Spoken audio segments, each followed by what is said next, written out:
ایک ہوتی ہے انسان کی مجبوری، معذوری، عذر، ایک ہوتی ہے اس کی لاپرواہی۔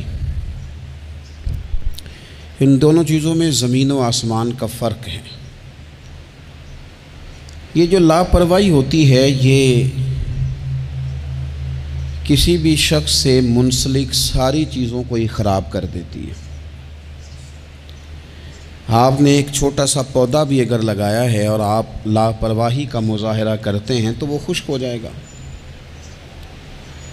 تے جے مالی جیندے ہون تو پھر بوٹے سوکھ دے نہیں۔ اگر آپ اس کی پرواہ کرتے ہیں، اس پر توجہ دیتے ہیں تو اس کی نشو و نما ہوگی، وہ آگے بڑھے گا، وہ ترقی کرے گا، وہ ایک تناور درخت بن جائے گا۔ جس چیز کی بھی آپ پرواہ نہیں کرتے، آپ اپنی صحت کی ہی اگر پرواہ نہیں کرتے، آپ نے کبھی نہیں دیکھا کہ یہ کھانا جس ہوٹل سے میں کھا رہا ہوں یہ کوئی معیاری ہے یا بالکل غیر معیاری ہے۔ آپ نے کبھی پرواہ نہیں کی کہ مجھے کوئی اپنی خوراک کا وقت مقرر کرنا چاہیے اور مرتب طریقے سے مجھے غذا لینی چاہیے، تو آپ بیمار ہو جائیں گے۔ لاپرواہی آپ کسی چیز کی بھی کریں، غفلت آپ کسی چیز پر بھی کریں، بات کو شخص آپ کو سمجھا رہا ہوتا ہے، آپ کو گھر والے کوئی بات کہہ رہے ہوتے ہیں، لیکن چونکہ آپ غیر حاضر ہیں، لاپرواہی سے سن رہے ہیں، غفلت سے سن رہے ہیں، تو آپ کو پوچھنا پڑتا ہے کیا کہا تھا آپ نے؟ کیوں بھلا یہ ہوتا ہے کہ آپ غفلت میں تھے؟ یہ جو غفلت ہے نا، غفلت یہ بڑی نقصان دہ چیز ہے۔ یہ انسان سے تعلق رکھنے والی ہر چیز کا برا حال کر دیتی ہے۔ ہم نہ تو اب کمزور ہیں، نہ ان پڑھ ہیں، نہ چھوٹے ہیں، نہ جدید دور کے تقاضوں سے ہم نا آشنا ہیں۔ کسی شخص سے بھی آپ گفتگو کریں گے تو اللہ کے فضل سے وہ ڈھیر ساری چیزوں کا ادراک رکھتا ہے، سمجھ رکھتا ہے، شعور رکھتا ہے۔ وہ آپ کے ساتھ جب گفتگو کرتا ہے تو محسوس ہوتا ہے کہ وہ ساری چیزوں کو سمجھ رہا ہے، خطرات سے بھی آگاہ ہے، خوشخبریوں سے بھی آگاہ ہے، آنے والے وقت میں کون سی چیزیں نقصان کا باعث بن رہی ہیں اور کون سے پھول خوشبو دینے جا رہے ہیں، وہ سب چیزوں کو جانتا ہے۔ لیکن اس کے باوجود جو اتنی زیادہ کمزوری امت میں آ گئی ہے، اس قدر زیادہ ٹوٹ پھوٹ کا جو ہم شکار ہیں، تو زیادہ تر مسئلہ ہماری لاپرواہیوں کا ہے۔ ہم غفلتوں کا شکار ہیں۔ غفلت ایک خوفناک چیز کا نام ہے۔ یعنی جو بندہ پرواہ نہیں کرتا، توجہ نہیں دیتا، خیال نہیں کرتا اپنی ذمہ داریوں کا، وہ شخص فساد کا باعث بنتا ہے، وہ نقصان کرتا ہے، وہ اذیت ناک حد تک چیزوں کو لے جاتا ہے۔ آپ کو بہرحال پرواہ کرنی پڑتی ہے۔ یہ جس دور میں میں اور آپ ہیں نا، یہ لہو و لعب کا دور ہے، کھیل تماشے کا۔ کھیل تماشا ہمیشہ انسان کو لاپرواہ کر دیتا ہے۔ آپ دیکھ لیں، کل تک کھیل تماشا کسی گراؤنڈ میں جا کر کسی آلے کے ساتھ کھیلا جاتا تھا، وقت نکال کے لوگ جاتے تھے، کچھ دیر کے لیے ان کا ذہن تقسیم ہوتا تھا، گھر لوٹتے تھے، اپنی ڈیوٹی کرتے تھے۔ اب کھیل تماشے ہماری جیبوں میں آ گئے۔ چھوٹا آدمی، بڑا آدمی، اس سے بڑا آدمی، وہ سب اس کھیل تماشے میں مبتلا ہیں، اور وہ مذاق کی کیفیت اتنی دور چلی گئی ہے، میں بڑی معذرت کے ساتھ یہ بات عرض کرنے لگا ہوں کہ بعض اوقات بڑے بھی اس چیز کا شکار ہو کر اس طرح کی بات کرتے ہیں کہ چھوٹے ادھر ادھر دیکھ رہے ہوتے ہیں کہ کیا اس کو یہ بات کرنی چاہیے تھی، لیکن چونکہ ساری رات ساری صبح لگ ہی اس کھیل تماشے میں گئی ہے، لہو و لعب میں گئی ہے، مزاج بن گیا ہے، قوم سنجیدہ نہیں رہی۔ آپ کسی شخص سے بھی بات کر رہے ہوتے ہیں تو وہ چاہتا ہے کہ کچھ دیر میں گپ شپ کروں، کھیل تماشا کروں، شغل مغل کروں، میں گزر جاؤں۔ سنجیدگی فکر، مزاج کا ٹھہراؤ۔ اور درویشوں نے تو شکوہ کیا ہے کہ عمر بیت گئی، لوگوں کی عمر بیت گئی، ہڈیاں کمبن، گوڈے کھڑکن، اڑ گیا لک تیرا۔ اجے بھی گناہ تو باز نامے واہ واہ مرد دلیرا۔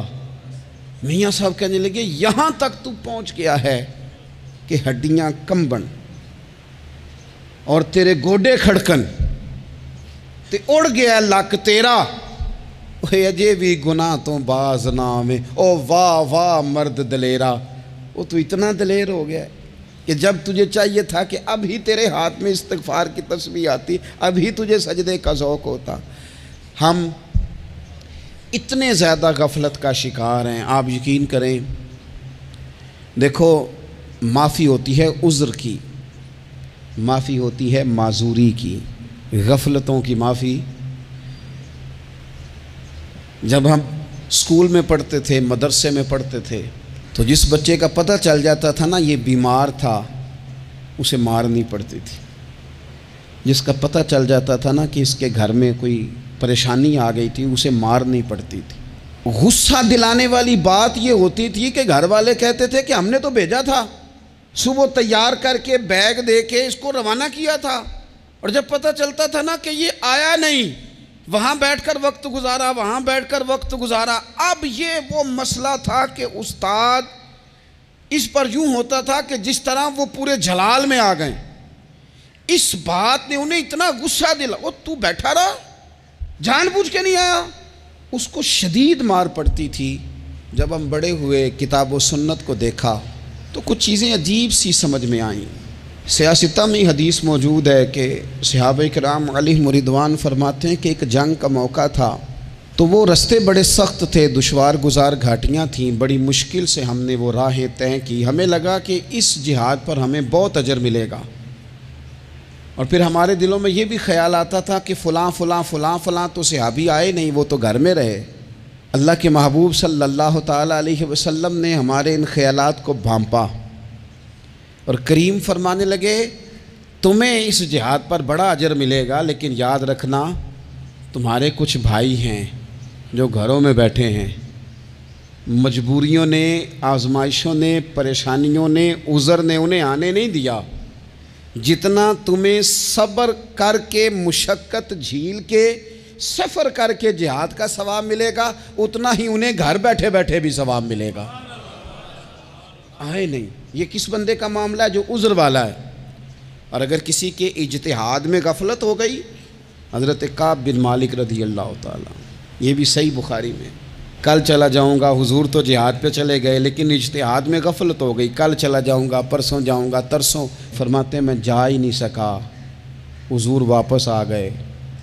جن منافقوں نے جھوٹ بولے جا کے کہ یہ مسئلہ ہو گیا تھا، یہ مسئلہ ہو گیا تھا، ان کو تو مل گئی معافی، لیکن میں چونکہ مخلصین میں سے تھا خدا کے فضل سے، اور ہو گئی تھی غفلت، 50 دن نبی کریم مجھ سے ناراض رہے۔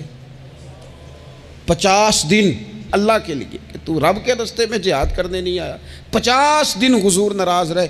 فرماتے تھے مدینے کی گلیاں میری تھیں، سب میرے اپنے تھے، پر کریم جو ناراض تھے تو کوئی پھر سلام بھی نہیں لیتا تھا۔ مجھے یوں لگتا تھا کہ مجھے دیکھ کر ہوائیں اور فضائیں بھی رستے بدل جاتی ہیں۔ 50 دن میں مسجد میں آتا تھا، جب میں چہرہ ادھر کرتا تو حضور مجھے دیکھتے، اور جب میں حضور کو دیکھتا تو کریم چہرہ بدل لیتے، میں ویکھاں تے یار نہ ویکھے، تے جدوں نہ ویکھاں ادوں ویکھے، ایڈے نصیب کتھوں تتڑی دے میرے وچ ویکھن دے ویکھے، غلام فریدہ بوئے یار دے مرنا ہے پاویں ویکھے یا نہ ویکھے۔ ختم ہو گئی بات۔ حضرت کعب بن مالک کہتے ہیں 50 دن کے بعد پھر رب کریم نے میری توبہ قبول کی اور مدینے والے رسول نے اعلان فرمایا جو عذر کی وجہ سے نہیں جا سکے، مجبوری سے، انہیں گھر بیٹھے بیٹھے ثواب ہے، لیکن جن کے اجتہاد میں غفلت ہوئی، سمجھنے میں غفلت ہوئی، کل پرسوں ترسوں چلے جائیں گے، ان سے 50 دنوں کی ناراضگی ہے۔ کتنے لوگ ہیں جن کی فجر گزر جاتی ہے بستر پہ، زور گزر جاتی ہے پھٹے پہ گپوں میں، عصر گزر جاتی ہے چائے پینے میں، مغرب اور عشاء موبائل پہ لیٹے لیٹے بیت جاتی ہے، اور ان سے آپ گفتگو کریں تو وہ دانشور ہیں، آپ بات کریں تو پنچایت ختم کرنے والے لوگ ہیں، آپ ان سے بات کریں تو وہ عالمی سیاست پر نظر رکھتے ہیں، آپ گفتگو کریں تو شعور کی اعلیٰ گتھیاں سلجھاتے نظر آتے ہیں. خدا مجھے ایسی خدائی نہ دے کہ اپنے سوا کچھ دکھائی نہ دے. یہ غفلتیں ہیں، یہ شورش ہے، یہ اپنے منہ سے خود میاں مٹھو بننا ہے. اس غفلت کو تھوڑا سا توڑا جائے ورنہ زنگ لگ جاتا ہے صلاحیتوں کو. جو لوگ تھوڑے دن موٹر سائیکل نہیں نہ چلاتے ان کے لیے مشکل ہو جاتا ہے پھر اس کو سٹارٹ کرنا بھی. ہمارے استاد کہا کرتے تھے جو لوگ پڑھاتے نہیں انہیں کتابیں بھولنے لگ جاتی ہیں. جو لوگ کوئی کام کرتے نہیں پھر وہ آہستہ آہستہ وہ زنگ آلود ہو جاتا ہے. وہ کہتے ہیں اب نہیں ہو سکتا تم سے، اب مشکل ہے. سجنوں، دوستوں، بزرگوں، بھائیوں، جو لوگ شروع میں عبادتوں کے عادی نہیں ہوتے، وقت ضائع کرتے ہیں، بڑھاپے میں دل کرتا ہے توبہ ہو جائے، لیکن اپنے ماتھے کو سجدے کی عادت ہی نہیں ڈالی. یہ جسم جھکنا اس کا عادی نہیں ہوا کہ رب کی بارگاہ میں جھکے. اس کا مزاج ہی نہیں تہجد پڑھنے کا. سارا کچھ ہو جاتا ہے. میں نے سیاست کرنے والے، پنچایت ختم کرنے والے، چدراہٹ کرنے والے، وزاداری رکھنے والے راتوں کو تہجد پڑھتے بھی دیکھے ہیں. میں نے قرآن پاک سے پیار کرتے دیکھے ہیں. میں گواہ ہوں بہت سارے لوگوں کا. یہ کام ہو جاتا ہے. شرط یہ ہے کہ بندہ اپنی غفلت کی پٹی تھوڑی دیر کے لیے کھولے. دوسری بات یہ کہ ہم خوش فہمیوں میں بڑا زندہ ہیں، بڑا زندہ ہیں، بڑا اوہو، یعنی 2 4 5. کچھ لوگ کہتے ہیں اللہ کریم بڑا ہے. تو اللہ اگر کریم بڑا ہے نا میرے بھائی، تو نبی پاک صلی اللہ علیہ وسلم نے فرمایا وہ بڑا بیوقوف ہے جو خدا کی رحمت کی امید بھی رکھے اور اللہ کو ناراض بھی کرے. تو بیوقوف بندہ ہے. اگر وہ کریم ہے تو پھر تو محبت میں ہی اس کی بات مان. بات تو پھر بھی نہیں مان رہا. کچھ لوگ کہتے ہیں نبی پاک صلی اللہ تعالیٰ علیہ وآلہ وسلم شفاعت کریں گے. بھئی ہمارا تو سہارا ہی اس بات پہ ہے، حضور سفارش کریں گے. پر نبی پاک نے درجنوں جگہوں کہا ہے جو میرے طریقے پہ نہ چلے فلیس منا، مجھ سے نہیں. حضور نے فرمایا جو بڑے کی توقیر نہ کرے، چھوٹے پہ رحم نہ کرے، وہ مجھ سے نہیں. فرمایا جو ملاوٹ کرے وہ ہم میں سے. تو یہ حدیثیں بھی تو یاد رکھو نا. شفاعت کی بات انکار نہیں، حضور گناہگاروں کی ہی کریں گے. لیکن یہ حضور نے جو ہمیں اسباق پڑھائے یہ کس لیے پڑھائے؟ یہ بھی تو ہماری سمجھ کے لیے ہے نا. یہ ساری چیزیں ہم نے غفلت بنا کے اپنے اوپر اوڑھ لی. اور پھر سب سے بڑی بات یہ، جو لوگ جنت کے وارث اور مالک ہیں نا، کریم محبوب نے فرمایا یہ جو میری بیٹی فاطمہ ہے جنتی عورتوں کی سردار ہے. تو یہ تو جنت کی مالکہ اور وارثہ ہیں. وہ تو ساری رات ہی نماز پڑھتی تھی، وہ تو سارا دن عبادت کرتی تھی.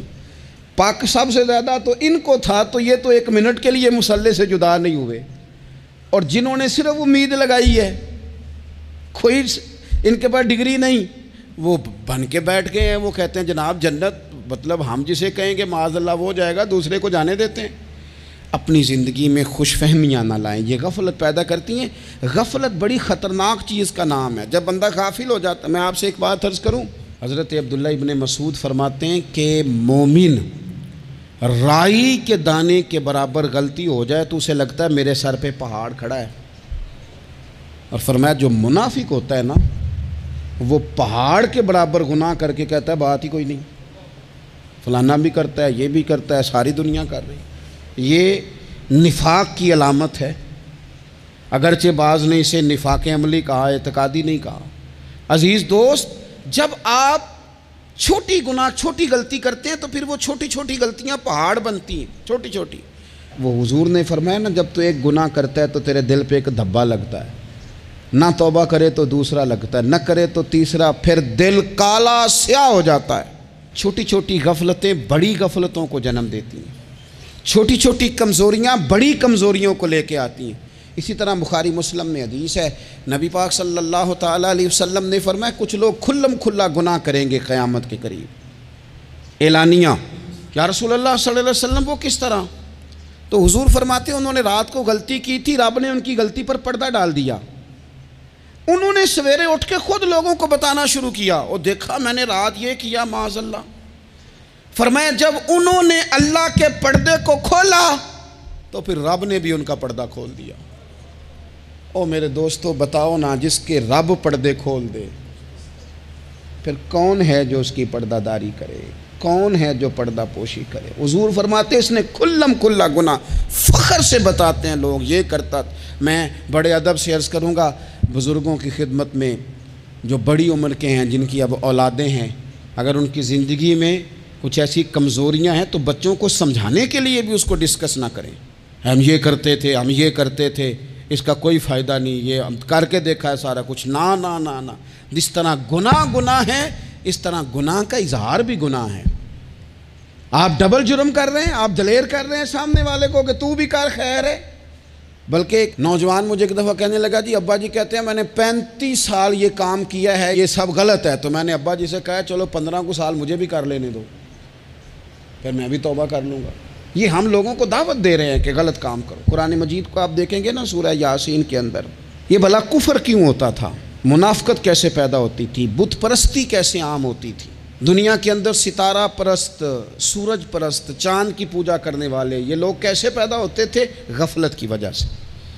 جیسے جیسے یہ اللہ کی بارگاہ سے دور ہوتے جاتے، یہ مختلف قسم کی عبادتوں میں، شرک میں، کفر میں مبتلا ہوتے جاتے۔ قرآن مجید سورہ یاسین کے اندر ارشاد فرماتا ہے کہ اللہ تبارک و تعالیٰ نے قرآن مجید کو اس لیے اتارا ہے لِتُنذِرَ قَوْمًا مَا أُنذِرَ آبَاؤُهُمْ، تاکہ آپ ان لوگوں کو ڈرائیں جن کے باپ دادا کو نہیں ڈرایا گیا۔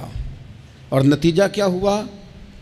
فَهُمْ غَافِلُونَ، وہ لوگ غفلت میں چلے گئے، ڈرایا نہیں گیا، سمجھایا نہیں گیا، کسی نے سبق نہیں پڑھایا۔ تو میں آپ سب سے گزارش کروں گا کہ خیر کی بات بتاتے رہیں، خیر کی بات کہتے رہیں۔ خیر کی بات جو ہوتی ہے یہ فائدہ کرتی ہے ہمیشہ، تو غفلتیں اپنی دور کرنی چاہیے۔ دوسرا یہ ہوتا ہے، ایک تو انسان جب وہ دور ہو جاتا ہے چھوٹے چھوٹے گناہ کر کے تو غفلت آتی ہے۔ دوسرا قرآن پاک نے ایک اور مقام پر اس کا ذکر فرمایا ہے، وہ اس طرح فرمایا ہے کہ جو انسان کی پیاری چیزیں ہیں نا بعض اوقات، جن سے وہ لگاؤ پیدا کر لیتا ہے، جن سے محبت اس کی بڑھ جاتی ہے، وہ چیزیں بھی غفلت پیدا کرتی ہیں۔ ان میں 2 چیزوں کا تو قرآن پاک نے نام لے کے ذکر کیا ہے۔ ویسے وہ ڈھیر ساری چیزیں ہیں، 1 2 3 نہیں۔ سیاست بھی بندے کو غافل کرتی ہے، دوستوں کی کثرت بھی بندے کو غافل کرتی ہے، کھیل تماشا بھی غافل کرتا ہے، پیسے زیادہ آنے لگ جائیں تو وہ بھی بندے کو غافل کرتے ہیں، تعریف کرنے والے زیادہ ہو جائیں تو وہ بھی غفلت میں مبتلا کر دیتے ہیں۔ بندہ کسی کرسی پہ بیٹھ جائے تو پھر بھی ادھر ادھر دیکھنے کو تیار نہیں ہوتا۔ یہ ساری چیزیں غافل کرتی ہیں، لیکن 2 چیزوں کا نام لیا قرآن پاک نے، فرمایا یا ایھا الذین آمنوا لا تلھکم اموالکم ولا اولادکم عن ذکر اللہ۔ فرمایا اے ایمان والو، کہیں ایسا نہ ہو کہ تمہاری اولاد اور تمہارا مال تمہیں اللہ کی یاد سے غافل کر دے۔ مال اور اولاد، بیوی کو، اولاد کو ایک مقام پہ قرآن پاک نے دشمن بھی کہا ہے۔ کب؟ جب یہ تمہیں کہیں کہ حرام کما کے لاؤ، جب یہ تمہیں کہیں کہ ہمیں جس طرح کا مرضی مال دو، جب یہ تمہیں کہیں ناجائز کرو، یہ دشمنی کر رہے ہیں تمہارے ساتھ۔ یہ مال اور اولاد یہ بندے کو غافل کر دیتے ہیں۔ کاروبار کرنا، مال کمانا، بچے پالنا، یہ ایک جزء ہے زندگی کا، یہ کل زندگی نہیں۔ کل زندگی تو یہ ہے کہ آپ نے دین کے لیے کیا کیا، ملت کے لیے کیا کیا، ملک کے لیے کیا کیا، غریب کے لیے کیا کیا۔ کبھی کسی بندے نے جھونپڑیوں والوں سے پوچھا ہے کہ بارشوں میں تمہارا کیا حال ہوتا ہے؟ وہ کچی آبادیاں جہاں سے گزر کے ہم اپنے بچوں کو دکھاتے ہیں کہ یہ دیکھو یہ پرانے مکان سارے اسی طرح کے ہوتے تھے، کبھی ان لوگوں سے آپ نے پوچھا ہے جو ساری رات چھتوں کے نیچے بالٹیاں رکھ کے وقت گزارتے ہیں کہ چھت ٹپکتی ہے؟ ان سے پوچھا ہے کہ رات بچے سو پائے تھے کہ نہیں؟ اچھا جی بارش ہو رہی ہے تو پھر ہم نے کیا کرنا تھا؟ ہم نے گھر والوں کو پکوڑوں کا آرڈر دینا تھا، وہ وقت پہ دیا۔ ہم نے کہا تھا کوکنگ آج اپنی۔ یہ کب ہوتا ہے؟ جب قومیں غافل ہو جاتی ہیں مال میں، مزوں میں، اپنی ذاتی زندگی کے پیچ و تاب میں، پھر وہ اتر کر دائیں بائیں دیکھنا پسند نہیں کرتی۔ اللہ فرماتے ہیں مال اور اولاد کہیں تمہیں اللہ سے غافل نہ کر دے، کہیں ایسا نہ کر بیٹھنا کہ تم اس میں الجھ جاؤ پوری طرح اور تمہیں صرف اور صرف اپنے بچے یاد رہ جائیں۔ تجارت کرنی چاہیے، لیکن ہم تجارت نہیں کرتے، بانی تاجر جاتے ہیں، ہر چیز کو تجارت کی نظر سے دیکھتے ہیں۔ ڈاکٹر آپ بنیں لیکن زندگی ساری ہی آپ ڈاکٹر بن کے نہ گزاریں، آپ کے کچھ اور تعلقات بھی ہیں، کچھ اور رشتے بھی، ان پر بھی تھوڑا غور کر لیں۔ غفلتیں تیزی سے آتی ہیں اور وہ آ کر کے ہمارے اوپر حاوی ہو جاتی ہیں۔ جو پرانے لوگ تھے نا، غافل نہیں ہوتے تھے۔ بڑے بڑے لوگ اپنے آپ کو کنٹرول کرتے تھے، دیکھتے تھے کہ یہاں کوئی چیز مجھ پہ حملہ آور تو نہیں ہو رہی، فلانی چیز کہیں میرے اوپر زیادہ قبضہ تو نہیں کر رہی۔ وہ پھر ان چیزوں سے اپنے آپ کو بچاتے تھے۔ نفسانی خواہشات کا غلبہ یا دوستوں کی تعریفیں یا ادھر ادھر کی چیزیں، وہ اپنے آپ کو تیزی سے اس سے بچاتے۔ اس رستے سے اجتناب کرو جو رستہ غفلت لاتا ہے، جو رستہ تکلیف میں مبتلا کرتا ہے۔ جو دم غافل سو دم کافر، سانو تے مرشد ہوئی پڑھایا ہو، ہمیں تو یہ سبق دیا گیا۔ مجھے کہہ لینے دیں، ہم میں سے ڈھیر سارے لوگ ہیں، پلٹ کر اپنی زندگی دیکھیں، اپنے آپ پر غور کریں، تو ہم اتنے قابل تھے کہ شاید ہمیں کوئی اپنے دروازے پر چوکیدار بھی نہ رکھتا، لیکن جب اس نے نواز دیا تو ہمارے لہجے ہی بدل گئے، ہمارا انداز ہی کچھ اور ہو گیا۔ شاید کوئی ہم سے سلام بھی نہ لیتا، لیکن جب اللہ نے نواز دیا تو لفظ اور جملوں کے اندر پھر ہمارے وہ رنگ آ گیا جو نہیں ہونا چاہیے تھا۔ کیوں؟ کہ مال آیا تو غفلت لایا۔ حضرت عمر فاروق کے زمانے میں جب مال آتا تھا تو وہ رویا کرتے تھے، فرماتے تھے یہاں جی آتا ہے وہاں غفلت بھی آتی۔ اپنی زندگی سے غفلت کا پردہ اٹھائیں۔ سو رہے ہیں، سارے جاگ جائیں، وقت تیزی سے گزر رہا ہے، بے قابو ہو گیا، ہم سے نہیں سنبھالا جاتا ٹائم، کب دن چڑھتا ہے کچھ پتہ نہیں چلتا، شام ہو جاتی ہے، ڈھیروں کام رہ جاتے ہیں۔ کئی لوگ تھے جن کا ارادہ تھا کہ پرسوں سے میں نے مسجد آنا ہے، میں نے نیک ہو جانا ہے، وہ نہیں آئے، موت ہی آئی، حضرت اسرائیل ہی آئے۔ بڑا پیار کیا فلانے نے، او ہو جی، بڑا ہی رو رہے تھے اس کے بچے، پھر کیا قبر پہ بیٹھے رہتے ہیں سارا دن؟ پھر کیا کیا انہوں نے بچوں نے؟ کسی نے کہا میں نے ساتھ جانا ہے؟ نتیجہ کیا نکلا؟ پیار کس بات کا تھا؟ حضرت عبداللہ ابن مبارک کا آخری وقت تھا تو اماں رو رہی، بہن رو رہی، بھائی رو رہے ہیں، بیوی رو رہی، بچے رو رہے ہیں، آخری ٹائم ہے تو اماں سے کہنے لگے روتی کیوں ہو؟ کہنے لگی پتر بیٹے تو اور بھی ہیں پر جس طرح دوائی تو لا کے دیتا تھا کوئی بھی نہیں دیتا۔ فرمانے لگے بہنوں سے اور بھائیوں سے تم کیوں روتے ہو؟ کہنے لگے تو موجود تھا تو ہمیں کوئی ڈر نہیں تھا، ہر مشکل میں تو پہنچ جاتا تھا۔ بچوں کی طرف دیکھ کے کہو تم کیوں روتے ہو؟ وہ کہنے لگے ابا جی ابھی تو ہمارے بیاہ ہونے تھے اور آپ جا رہے ہیں۔ بیوی سے کہا تو وہ کہنے لگی بادشاہی تو تیرے سر پہ تھی، یہ بچے پوچھیں گے مجھے؟ تو حضرت عبداللہ ابن مبارک نے سر سجدے میں رکھا اور کہنے لگے مالک میں سمجھ رہا تھا یہ مجھے رو رہے ہیں، یہ تو اپنی ضرورتوں کو رو رہے ہیں، میرا خیال تھا کہ میرے جانے کا انہیں ڈر لگا ہوا۔ نا ان سب کو تو اپنا اپنا مسئلہ ہے کہ میرا کیا بنے گا تو میرا کیا بنے گا تو میرا کیا بنے گا، پھر کھول کے روئے اور سب کی طرف دیکھ کے کہنے لگے اور تمہارا تو مسئلہ پیچھے حل ہو ہی جائے گا، اکٹھے بیٹھے ہو، میں سوچ رہا ہوں قبر میں جاؤں گا تو میرا کیا بنے گا۔ رب کی بارگاہ میں حاضر ہونا ہے، سوال جواب ہونے ہیں، حساب دینا ہے۔ وہ مجھ سے کڑے سوالات پوچھے گا تو کتنا لئی تو پاپ کمائے، دس نہ ان کتھے نہیں ہو تیرے کر دے، بلا ان کو تیرے حصے کا حساب۔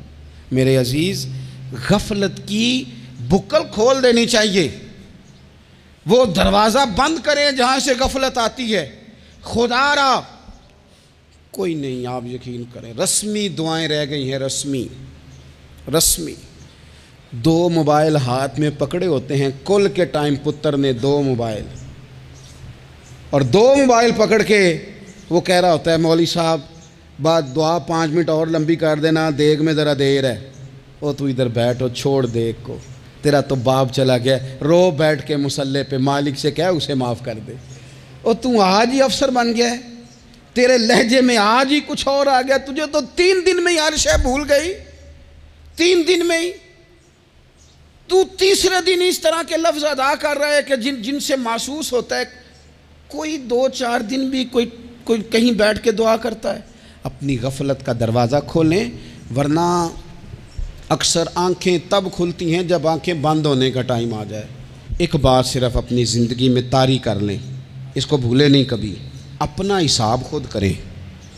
جس طرح ہم پیسے سارے دوستوں کے ساتھ ساری چیزیں ٹھیک ہیں، لیکن اگر ذاتی پیسے گننے ہوں تو وہ اندر سے لوگ دروازہ بند کر کے اپنے بال بچوں کے ساتھ گنتے ہیں، ان میں لوگوں کی شراکت داری پسند نہیں کرتے، چونکہ ذاتی مسئلہ ہے۔ اور ٹھیک ہے بات، بھئی کسی کا ذاتی مسئلہ ہے، وہ ٹھیک کر رہا ہے جو بھی کر رہا ہے۔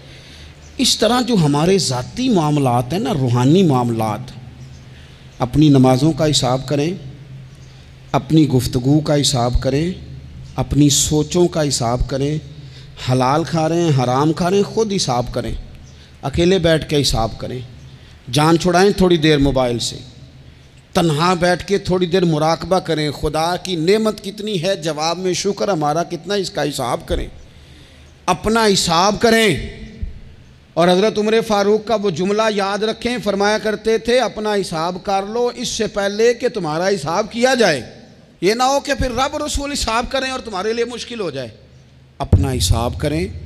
زندگی کے معاملات میں جتنی غفلتیں ہیں، وہ مطلب میرے ابا جی کہا کرتے تھے پتر چھال مار کے نکلو بسترے چوں، تو وہ تھوڑا سا نا ایک دفعہ چھلانگ لگا کے باہر آئے، اور پہلا قطرہ ہی بننا ہوتا ہے بارش کا، اور کچھ بھی نہیں ہوتا، پہلا قطرہ بن جائیں، نکل آئیں، توڑ دیں وہ سارے بت جو ہمیں غفلت میں مبتلا کرتے ہیں۔ زندگی میں فیصلے جلدی کر لینے چاہیے، ہم فیصلے نہیں کر پاتے اور ٹائم ہمارے جانے کا آ جاتا ہے وقت۔ وہ ایک نوجوان نے ایک دفعہ لکھا تھا کہ میں نے اپنے گھر والوں سے کہا کہ اب میں نے داڑھی رکھنی ہے اور کچھ میں نے عبادات کی طرف سفر کرنا ہے، تو میری والدہ کہنے لگیں کہ پتر اجے ٹائم نہیں۔ تو کہتے ہیں میری اماں اسکول ٹیچر تھی، پڑھی لکھی تھی، میں نے کاغذ قلم لا کے والدہ کو دیا، میں نے کہا اماں مجھے آپ وہ ٹائم بتا دیں جو نیک ہونے کا ہے، میں پھر اس ٹائم ہی شروع کر لوں گا۔ تو کہتے ہیں میری اماں نے کاغذ قلم دیکھا اور میرا اندر کا جذبہ دیکھا تو ماں تھی نہ روئی پڑی، کہنے لگی پتر رکھ تو میں تیرے لیے دعا کروں گی، اللہ تیری مدد کرے گا۔ تو ٹائم تو آ گیا ہے، وقت تو قریب ہے۔ اللہ فرماتے ہیں اقترب للناس حسابہم وہم فی غفلۃ معرضون۔ بس اس آیت کا ترجمہ کبھی نہ بھولنا، رب فرماتا ہے لوگوں کے حساب کا وقت قریب آ گیا ہے اور وہ ابھی بھی غفلت میں منہ پھیرے ہوئے ہیں۔ ٹائم تو حساب کا آ گیا، ہڈیاں کمبن تے گوڈے کھڑکن تے اڑ گیا لک تیرا، اجے بھی گناہ تو باز نہ آویں، واہ واہ مرد دلیرا۔ اللہ سمجھ کی